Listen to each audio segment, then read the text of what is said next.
Korosho Marathon kwa lengo la kwanza kuileta jamii pamoja kupitia michezo kwa ajili ya kujenga afya na kuimarisha mwili. Kama mnavyofahamu, kama leo mmeona kuna watu zaidi ya 1000 hapa. Kwa hiyo ni fursa ya watu kukaa pamoja na kucreate harmony na kuishi kwa amani katika mitaa yetu, lakini pia na kuelewana wadau mbalimbali wa korosho.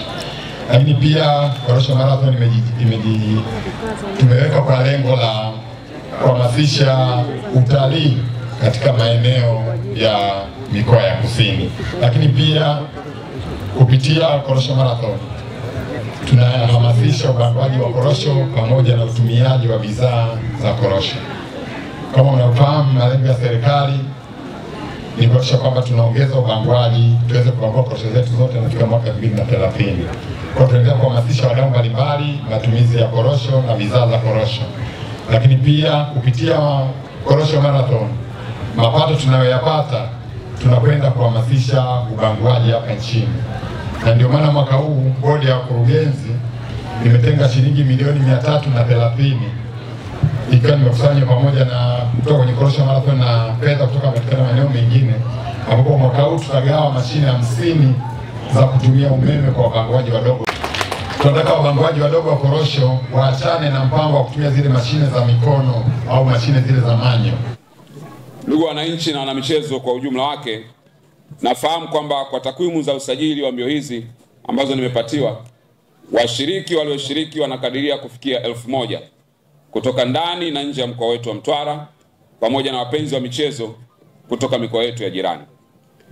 Naomba niseme kwamba kujitokeza kwenu kwa kushiriki katika mbio hizi, mmekuwa mmeunga mkono kwa vitendo jitihada za serikali katika kuhamasisha ulaji wa korosho karanga na matumizi ya bidhaa zake, na hii itachochea ujenzi wa viwanda vya kuongeza thamani katika maeneo yetu kwa ajili ya kuchakata korosho ghafi, na ujenzi wa viwanda hivyo utaendelea kuzalisha ajira kwa vijana na wanawake katika taifa letu, ambao ni dhamira ya serikali ambayo imeweka katika kuajiri watu wake.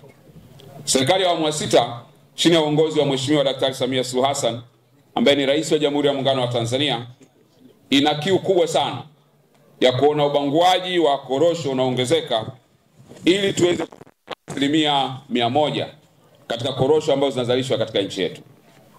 Uzalishaji wa korosho pia ufikie tani milioni 1 itakapofika mwaka 2029-2030.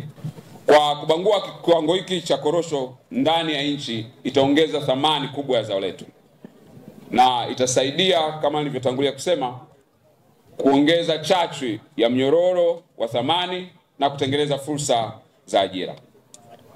Kulingana na takwimu za idadi ya watu wa Tanzania kwa sasa, tunakadiriwa kufikia milioni 63 kwa takwimu za Umoja wa Mataifa, na kati yao 70% ambao ni sawa na Watanzania milioni 44 ni vijana na wazee ambao wana uwezo wa kula korosho.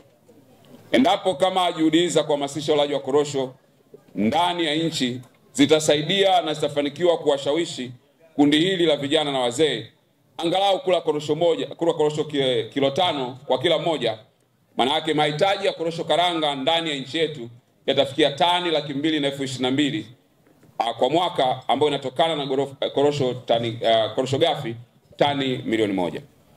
Na endapo jitihada za kuhamasisha ulaji wa korosho ndani ya nchi zitafanyika kwa jitihada za kutosha, lengo hili tunaamini litafanikiwa kwa kuongeza ubanguaji wa korosho na itaongeza wigo la soko letu la korosho katika nchi yetu.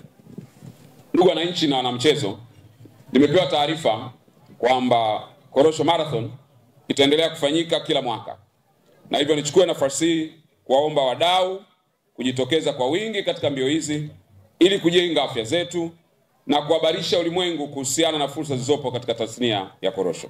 Kwa majina naitwa Cecilia Ginoka Panga kutoka Arusha, mshindi wa leo Korosho Marathon kilomita 21. Nimejisikia vizuri, ni mara yangu ya pili kushiriki Korosho Marathon na nimekuwa mshindi mwaka huu kilomita 21, na mshukuru Mungu kwa hilo. Siri ya ushindi ni mazoezi, kufuata programu ya mwalimu na nidhamu ya ya kupumzika, kufanya mazoezi na kufuata maelekezo ya mwalimu. Kwa majina naitwa Peter Gidoska. Nimekimbia kilomita 21. Zawadi yake hiyo. Namshukuru Mungu pia nimekuwa kwanza kilichonihamasisha. Asante sana. Kati ya mbio ambayo imetoa prize nzuri. Imewahamasisha wanariadha wengi kutoka mikoa mbalimbali kuja kushiriki mashindano haya, sababu prize yao ilikuwa nzuri, kwa sababu sisi tunakimbia ili tupate pesa nje na sehemu ya afya, lakini la cha msingi ni pesa.